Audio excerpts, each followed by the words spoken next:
Woo! Well, hey there, folks. Uh, I'm going to go ahead and do a book reading. I'm going to read the first chapter of my novel that I'm serializing here on Substack. Hey, Dana. So I'm going to, in a moment here, just go ahead and jump in and read the prologue, the first chapter of my novel. I'm going to go ahead and read the whole thing through, and I will take questions in the chat. But I'm going to read the entire chapter first before I take questions. So I will read the chapter and then take a look at the chat afterwards to kind of answer any questions. And if not many people join to listen to this, that's okay. If people join and drop, that's okay too. Because I'm just going to be reading the entire time, which, may not be the most exciting thing for some people, but that's all right. So, all right, Dana, and Nick joined. Hey, Nick. So I'm going to go ahead and get started reading. Hey, Fasun, if y'all have questions about the chapter or the work or anything like that, let me know in the chat. I will definitely answer afterwards. But here is the very first chapter of my novel, Light Shines Through. This is the prologue, and the character here is João. So this is August 2041, Macapá, Amapa, República Federativa do Brasil. João Afonso Batista de Jesus walks along the waterfront, scanning the fancy shops and restaurants that line the promenade, built up high above the new seawall along the Amazonian estuary. He finds the one he's looking for, Anjo do Café, mostly empty after its morning rush, and not yet feeling the frenzy of lunch. It's a nice-looking cafe, simple and modern, with decor that would fit in any of its counterparts in Brasilia, Rio, or even New York, pre-Equilibrio. He nods at the barista behind the counter, a dreadlocked young man whose unblemished complexion, full lips, and bright eyes suggest that he may be the angel of coffee implied in the place's name. João suppresses a scolding shudder at the thought, a voice in the back of his mind assigning him penance that another part of him takes up by rote. He settles into a seat at a small two-top up front, his internal dialogue filled with Ave Maria cheia de gracia, in rhythm with the vintage bossa nova music that softly fills the space. Without thinking, he switches to Spanish, then German, then English, then French, an old habit from childhood. He tries to vary the order of the languages, but it's hard. Somewhere deep inside, the chronology in which he learned these tongues is hardwired into him. The view from the large plate glass window faces south, so that he's looking out over the new skyscrapers of downtown Macapá. In the distance, beyond them to the west, he can just make out the enormous platform of the Pé de Feijão, still under construction and more than a decade away from completion.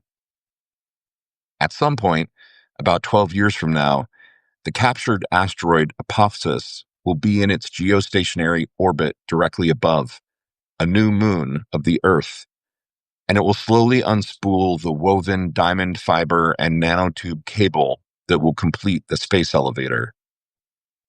He thinks idly about how he hopes he's alive to see it.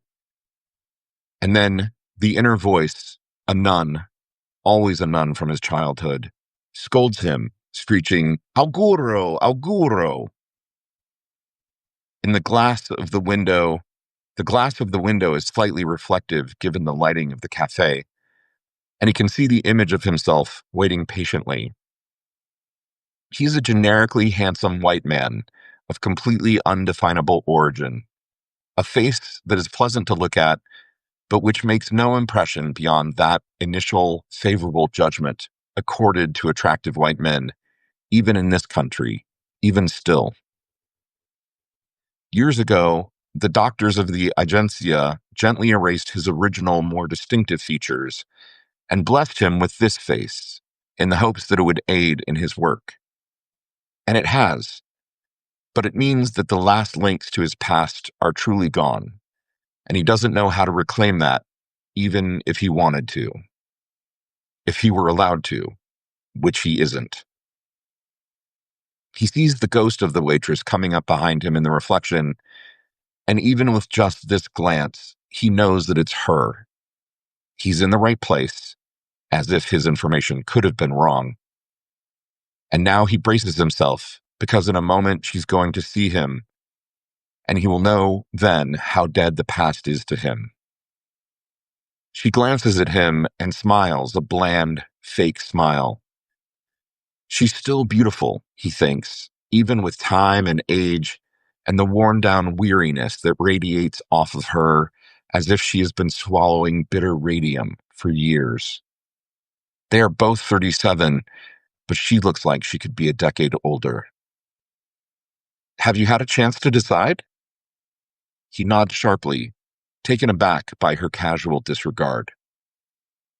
One of those chocolate croissants from the case, and a press of the Café Pilau, the dark roast, with cream, real cream, not the half stuff, and sugar, please.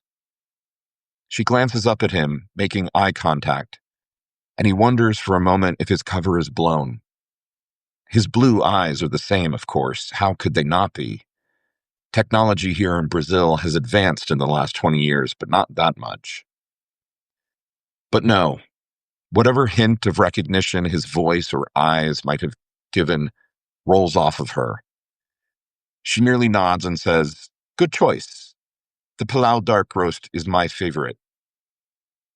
He smiles at her, and his eyes catch on her simple wedding band. Victoria Gonçalves, who inspired so many of his boyhood fantasies, has another last name now. And though he knows what it is, he can't bring himself to think of her as a married woman with children. She smiles, a real smile, and for a fraction of a second, she is the girl from Nossa Senhora de Fatima. João feels an uncomfortably familiar tingling itch in his balls and his anus, a throb in his abused prostate, and his thrill and his shame refuse to let him squirm in his seat in front of her. He nods again sharply and wonders if he's kept the blush out of his face. He had submitted to punishment 3 days ago in Sao Paulo, relinquishing control to Mistress Lucrezia, his trusted dominatrix, trying to purge the sinful urges from his flesh, accepting fresh levels of damnation upon his irredeemable soul. He had hoped he would be free of the urges for longer, suppressing his desire for a next encounter, an internal war he has been losing since adolescence. She gives him another small, sincere smile and heads off to fetch his order. He ruminates endlessly about the contradiction that is his internal life, and his thoughts fall naturally there now. He imagines that the Agencia must know his perversion, and he wonders somehow if the church also knows. But the Agencia hasn't killed him, and the church hasn't excommunicated him yet. So perhaps they truly don't.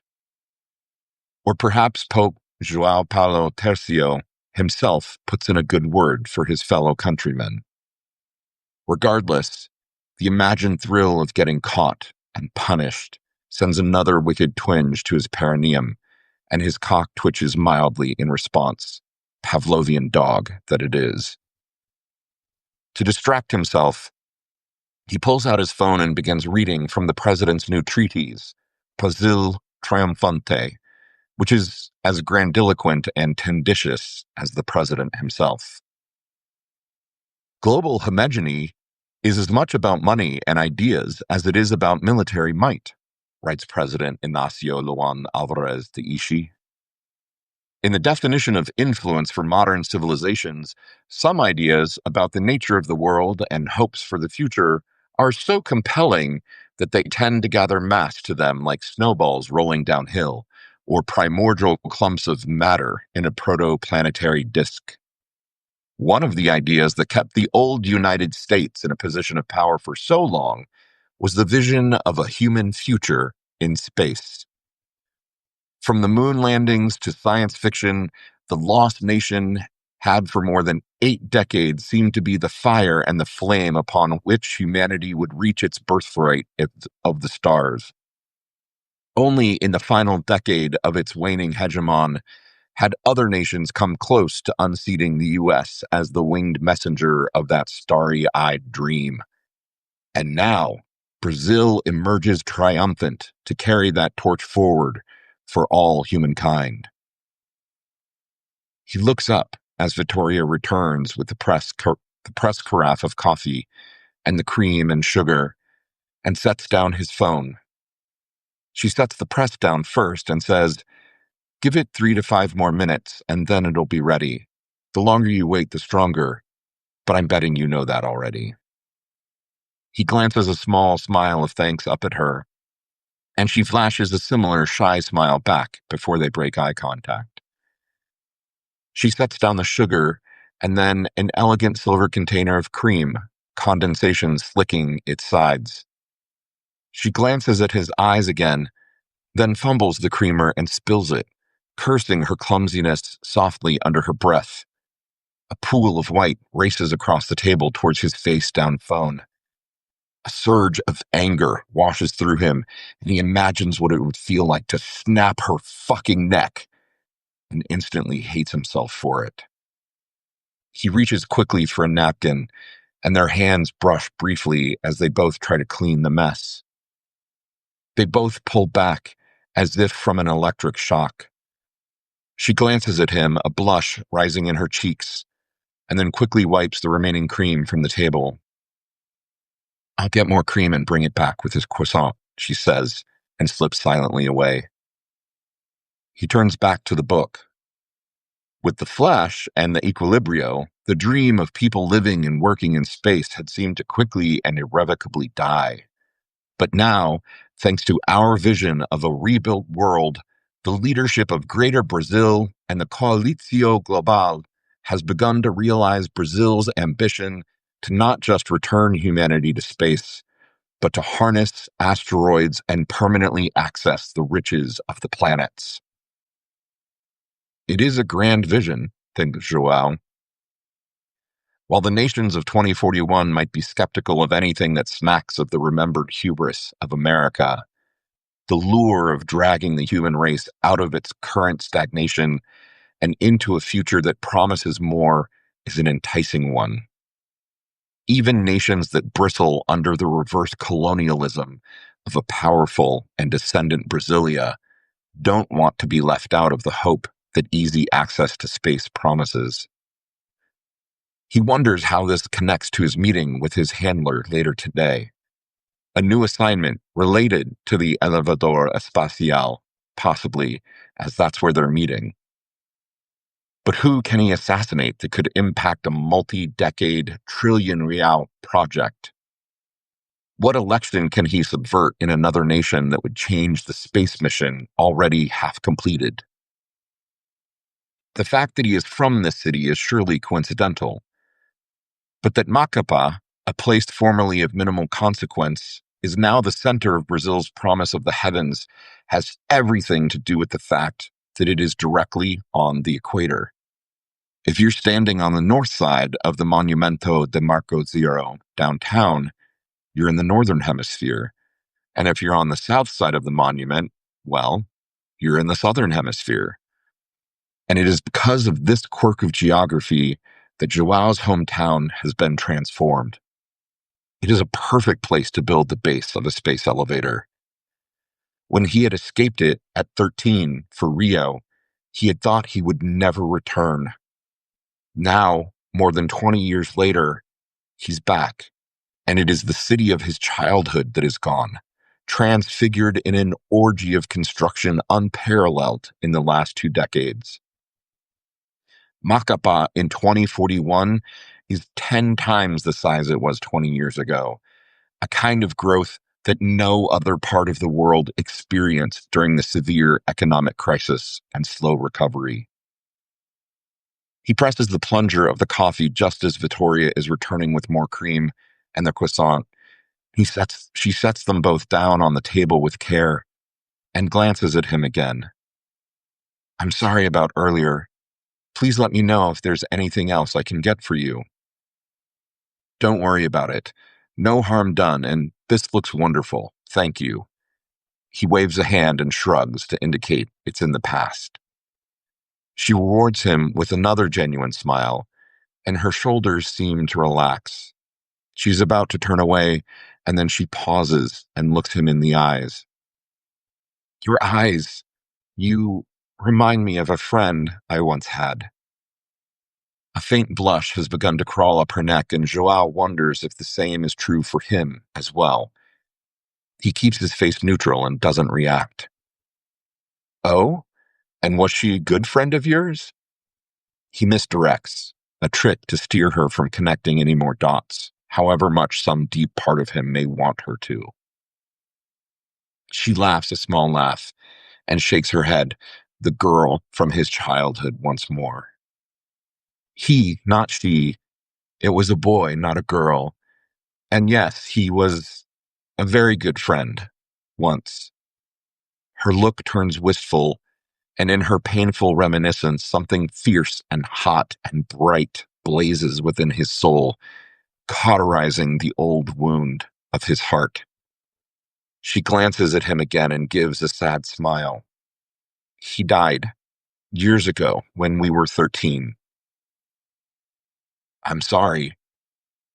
He says the words before he can think, and he means them. Oh, blessed Virgin, does he mean them? Sorry for so much more than she can ever know. In the background, the cafe phone rings several times. "You're very kind," she says, smiling at him and placing one of her beautiful, worn hands lightly on his shoulder. He's about to say something else when the attractive young barista calls out to her, "Mame!" The phone. "Okay, Eduardo." She pats João once, lightly, and smiles at him, begging an indulgence for her walk down memory lane that he does not need to forgive. He nods at her gently as she bids him to enjoy the coffee and food, and she heads to the back of the cafe to take the call. He sits for a moment, simply awash in the emotions flowing through him. Wonder at her positive regard for the boy he'd once been, and the impact of the loss of him had had on her. Gratitude that his ploy to fake his death all those years ago had worked and allowed him to escape. A complex mix of envy and joy that she had lived and married. And under all of it, the twisted carnal thrill, the shame of desire, setting the fundament of him on fire with lust. Images of Eduardo, her son, fucking him while Victoria watches and cheers and sobs and hurls vile imprecations at him, jackknife around in his guts. Vivid, horrible, delicious visions. A twisted new fantasy to toy with the next time he submits to Lucrezia. And buried at the core, far deep under anything else for so long that it is simply an integral part of him, the unending love he'd had for her, the only person who had understood him back then, the girl he had grown up with in the orphanage, and who he had had to lose so that he could claim his larger life. Several hours later, João is in a completely different place and a better headspace. After leaving the cafe, he had walked along the transformed waterfront, and he had made the choice to view his interaction with Vittoria as a sign of divine favor, a small gift of healing all these years later. He roamed around the gleaming new downtown, failing to find any signs of his childhood hometown that hadn't been erased in the massive redevelopment. Feeling freshly untethered from his past, he called for the car to come pick him up. The sleek and sturdy Brasinca Fortaleza that arrives for him looks like a rolling fortress. The interior is cool, dark, and sumptuous, as removed from the heat and light of the outside world as if he had stepped into outer space. The car is pointed to the epicenter of the region's growth, the gigantic base of the future space elevator. With the driver hidden behind a pane of tinted, bulletproof glass, the vehicle might as well be autonomous for all João can discern. He settles into the leather seats and gazes out the tinted windows, quickly losing himself in thought. Although it is still called the Federative Republic of Brazil, the nation he owes his allegiance to in 2041 is both larger than its former self and much more autocratic. Though the crises of the last 20 years, a series of clever leaders, and a concentration of corporate wealth have solidified the position of Brazil as a global superpower. Arguably, the only global superpower now, at least by the definitions of the prior century. With the reestablishment of the monarchy in 2029, the Federative Republic is just a part of Greater Brazil, or as most people refer to it, the Brazilian Empire. João is nonchalant about this. He voted for the leaders that navigated this ascent in power, and through his career, first in the military and then in the intelligence services, he has actively participated in the machinations that have put Brazil into this position of supremacy. Most of the things he has done, he knows, are crimes. Social crimes, spiritual crimes, war crimes, things that would get him put to death as punishment if caught, and that would have hopelessly doomed his immortal soul had it not been doomed already. He is the broken servant, the irredeemable sinner, whose last and final hope of salvation lies in the necessary work he has done to secure a future for his nation. Buried somewhere in his ultra-secret career dossier is the log of his missions, everything he's done to help make his nation the leader of the world. He wonders if it captures the true record of his successes and failures across the years. He wonders if it can begin to articulate his motivation. Since the fall of the global north, Brazil has methodically secured the South American continent. In some cases, this has been achieved through political means, usually João or his highly trained colleagues manipulating elections in Suriname, say, or Bolivia, so that those nations aligned ever more closely with the interests of Brasilia. In many cases, to the point of true submission, becoming states in the family of Greater Brazil. In other cases, this realignment was done through military means. The official line of preventing the failed nations of the northern part of the continent from threatening the sovereignty of Brazil has required the Brazilian military occupation of Venezuela, Colombia, Panama, and Ecuador. Perhaps not coincidentally, the occupation has focused mainly on those areas that included significant petroleum and natural gas reserves and complete control over the Panama Canal. This occupation and dominance of fossil fuels and shipping lanes has had the important consequence of providing a stable foundation for the Brazilian economy. The national government has used this relative stability in a turbulent world to entice what remains of transnational global corporations to set up shop in the newly corporate-friendly nation. Phones and cars and computers are manufactured in Brazil. Sao Paulo is the financial center of the world. The flow of the de facto global currency, the imperial Brazilian real, is managed through this powerful Brazilian central bank. Perhaps most farsighted, Brazil's oligarchical leaders have rallied the masses of the nation around a compelling multi-decade vision that the future of humanity is in space, and that the future of space is Brazilian. The robust expansion of the Alcantara Launch Center has made Brazil one of the few nations capable of regularly launching into Earth orbit and beyond. The most important of these has been the launches of the 19 Nosso Destino missions, the robotic crafts now shepherding the asteroid Apophis into a stable orbit around the Earth. Simultaneously, they're mining the asteroid, collecting the hydrocarbons from which the diamond fullerene cable will be woven in situ. The remains of the primordial rock will become the gigantic tether counterweight for the space elevator that will deliver off-world riches directly onto the doorstep of Brazil. As the vehicle approaches the massive construction site, João can't help but fixate on the most prominent feature, the enormous socket gantry, where the 1,000-ton ballast at the end of the cable will eventually be received and locked into place. At just more than a kilometer in height, the connected towers of the gantry have overtaken the Burj Khalifa as the tallest man-made structure in the world. While people won't live that high up in the gantry, no one lives in the Burj Khalifa anymore either, at least not after the nuclear exchange that wiped Israel and significant chunks of the Arab world off the map in 2026. Atmospheric particulates from those still burning oil field fires continue to color the sunrises and sunsets of the entire globe all these years later.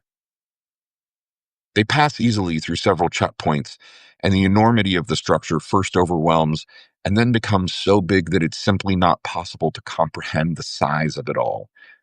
They've moved into its shadow, and it is as if mountains have blocked the sun. The road they are on is as wide as a multi-lane highway and parallels multiple sets of new train tracks. Soon enough, they roll through an entrance so vast that will easily one day accommodate endless platoons of tractor-trailer trucks and trains. The car drives into the superstructure of the base, past what seems like acres of cargo loading docks, and João is surprised to find city blocks delineated within, each dense with buildings that would be skyscrapers on their own if standing in the city. Here, they're connected by sky bridges and integrated into the structure itself. They will contain administrative offices for the Beanstalk, for the shipping companies that will congregate at the gateway to orbit. Here, too, are hotels and other accommodations for the throngs of people that will travel up into the big black, seeking work or adventure or riches. The car pulls into the semicircle of a drive for what will one day be a nicer tourist hotel. João can see an escort team from the agencia waiting for him, and it takes him a moment to realize with surprise that the smaller agent is the director, Eliana Souza dos Santos. He had met with her before, of course, but he hadn't expected her to be here, to be the person briefing him today. It increases his suspicions about this meeting. Whatever he's going to be tasked with, it won't be another run-of-the-mill assassination. He slides smoothly out of the car and extends his hand to the director as she walks up to the vehicle. She's petite in person, smaller than he remembers, and she is beautiful, which he had remembered quite well. She radiates a cold, steely resolve that reminds him of the nuns of his childhood, and for a moment he wonders what it must be like for her 4 children to have this beautiful, powerful, terrifying woman as a mother. Agent Batista de Jesus, good to see you. Thank you for being on time, she says while shaking his hand. She places her other hand on his upper arm and with light pressure indicates that they're headed directly into the hotel. Elsewhere, the structure is a hive of activity, but not here. Of course, Madam Director. It's a welcome surprise to see you here. She flashes him a smile that reads as genuine as they pass through the large automatic door of the hotel. Inside, more of her escort team is waiting. 4 more large men, each of whom outmasses him by at least 50 kilograms. She nods at a security checkpoint and says, "You don't mind."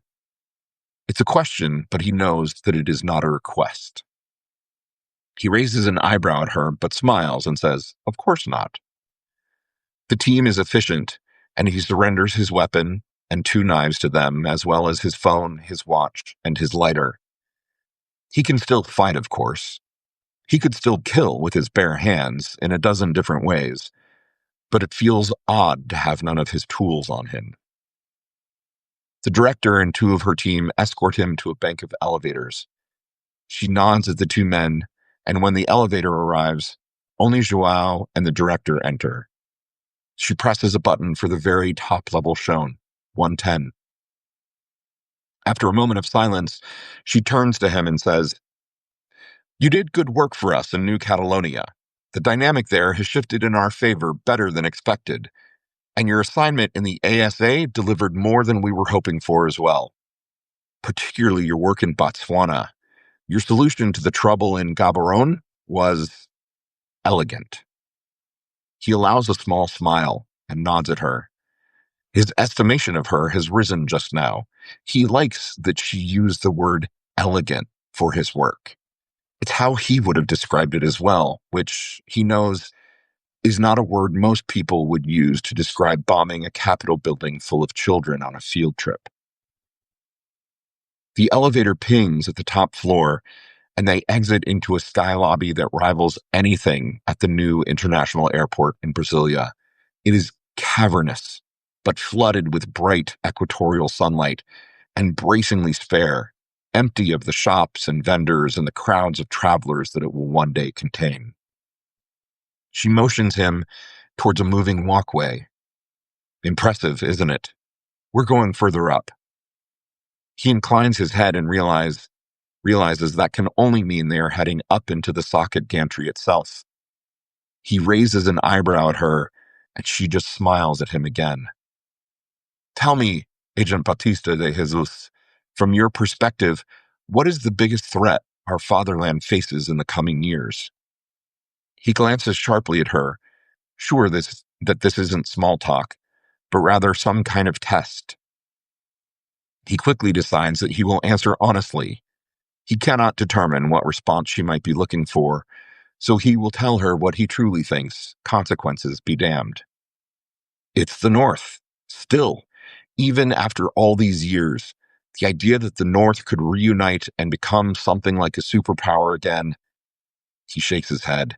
It's too dangerous, and they're advancing too quickly.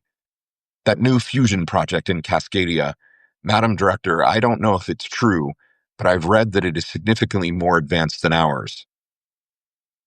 They approach another huge bank of elevators, and she stops short of the agents flanking the hallway, giving him an appraising look. He feels like his soul is being x-rayed, but he doesn't care. He feels no malice in it. "Do you know who you're going to meet?" she asks simply. He didn't, until that moment. In a flash, it comes to him. The president. She nods once, as sharply as she seems to do everything, like a raven, smart and assured. "Yes, President Alvarez de Ishi is waiting for us up top. I think you will like your new assignment." The elevator door opens and they enter. Again, she pushes the button for the topmost level. They ride in silence for a moment, and then she turns to him, some of her steely facade fading. "It will be open-ended, João. You will have objectives to achieve by any means necessary. Full carte blanche. Any resources you need will be made available, but as you know, you will often be alone. We will maintain full deniability. If you need extraction, we cannot provide it. Anything that compromises you should be dealt with in extremis." He nods. None of what she had just said surprises him, including the instruction to self-terminate if compromised. What did surprise him was her use of his first name. He's still pondering that when the door to the elevator slide open. They step out into another large, stark, brightly lit, illuminated room. A giant kilometer-high observation deck that will one day house a restaurant and a bar. There are agents standing like obelisks in the corners of the enormous space. And in the middle distance is the president, standing with his back to them, looking out the window at the astonishing view, smoking a cigar. At the sound of them, the large man turns and smiles and beckons them forward. From the corner of his eye, João can see the president make eye contact with the director and her small nod to the man. She places her small hand on João's upper arm again, and they step forward into the presence of the man whose role in this nation is as much emperor as it is executive. The face of the young emperor Pedro IV of the House of Bragança may grace the currency of the nation, but the true power is here, in the hands of the man who has been president of the nation for the last 13 years. Indeed, it is because of this man that the current emperor occupies a throne in Brazil at all. Mr. President, this is Agent João Batista de Jesus. The president sticks out his hand, and João shakes it. President Inácio Loan Alvarez de Ishi is a big man, taller than João, and broader in the shoulders. He's Yonsei, fourth-generation Nipo Brasileiros, and physically he is a perfect blend of sumo Japanese and Brazilian thug. Ah yes, our Castellano agent. João can't help but show his reaction to the insult on his face. The president laughs, a booming laugh, and throws an arm around his shoulder and pulls him closer to the window. Nah, don't be like that, friend. I know what you went through as a child, don't I? If I had a centavo for every time someone had called me Japonés, I'd be rich. Richer than I am now. He lets out another booming laugh that seems to ricochet around the vast, empty space. You and I are a lot alike, João. I've read your file. Tough childhoods, running away from home, a drive to succeed that most people can't relate to. A love for this beautiful nation of ours that has so many times treated us like gringo outsiders. He puffs on his cigar and blows the smoke away from João. And a willingness to do anything to make it great. Anything to secure our place in the world. An ability to see farther than anyone else. Am I right? João looks out the window at the stunning view. They are impossibly high up, and the panorama is endless, stretching out to the mouth of the Amazon where it spills into the Atlantic and far back into the jungle upriver. Downtown Macapá, with all of its new skyscrapers, is a shiny toy far beneath them. He turns to look at the man, and he nods. The president motions towards the west and the setting sun. Tell me what you see. João focuses on the horizon, the unbroken view out to the curve of the earth, branches of the great Amazon, clear-cut forests as the new suburbs of Macapá spill off into the distance, the setting sun. He wonders if this is some kind of test too, breathes and relaxes into the view. The sunset, the gold-limbed clouds, this limitless expanse, all Brazil. The bright spark of Venus playing her role of evening star. Venus, diamond bright. And there, so tightly close to the shining planet, it's hard to discern at first. Apophis, the asteroid Brazil has tamed on its decades-long gravitational dance before it can settle into its majestic role directly above where they are standing now. The future. Our future, gold and green, opening up to blue sky and then to the black of space, which will be ours. The president laughs and slaps him on the back. He reaches into his jacket and pulls out a cigar he presents to João, who accepts it silently. The president lights it, and they smoke for a moment. I need you to do two things, my boy. First, I need you to get the details on that Cascadian fusion project. João glances back at the director, who smiles at him. And then, says the president, I need you to start a war. thank you, everybody, for listening. I am so grateful. I really appreciate it. I'm just going to take a look at the comments. Been trying not to get distracted by them as I was reading. If anyone has any questions, I'd be happy to answer them. Um, oh my goodness, there's a lot. Oh, Nick, nice. You're going to the Good Trouble protest. That's amazing. I am so glad that you're doing that. Uh, oh, Fusen, thank you. I think my pronunciation was okay, and it got worse towards the ending. I've got a couple names in there that still make me tongue tied. Um, Henrik, thank you. I think I've got an okay reading voice. I like it. Fusen, yes, it's absolutely based on Bolsonaro. You are 100% correct. Um, uh, Morgan, cool. You've got friends in Sao Paulo. That's amazing. Fusuna is going to Brazil. That's incredible. Um, Dear beloved ancient chimpanzee in South Africa was named João. Oh, nice. Okay. I did not know that. Um, Very cool. Um, all right. Nick is driving to Good Trouble still here. Awesome.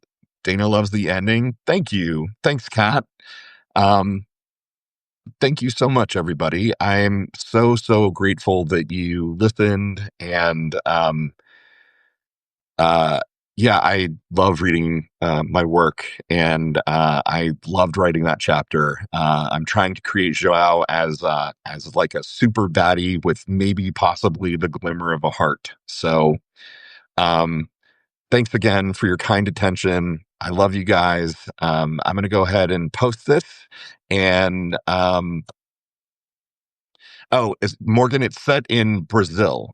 I just mentioned Gaborone, Botswana as a location where João committed a horrible atrocity in the name of doing something for his country. Yeah, so this chapter is set in Macapá, Brazil, which is an actual city on the equator on the Brazilian east coast, um, along the Amazon. So uh, thanks again, everybody. Love you and have a great night. I will see you again soon. Love you, mean it. Bye. Nah.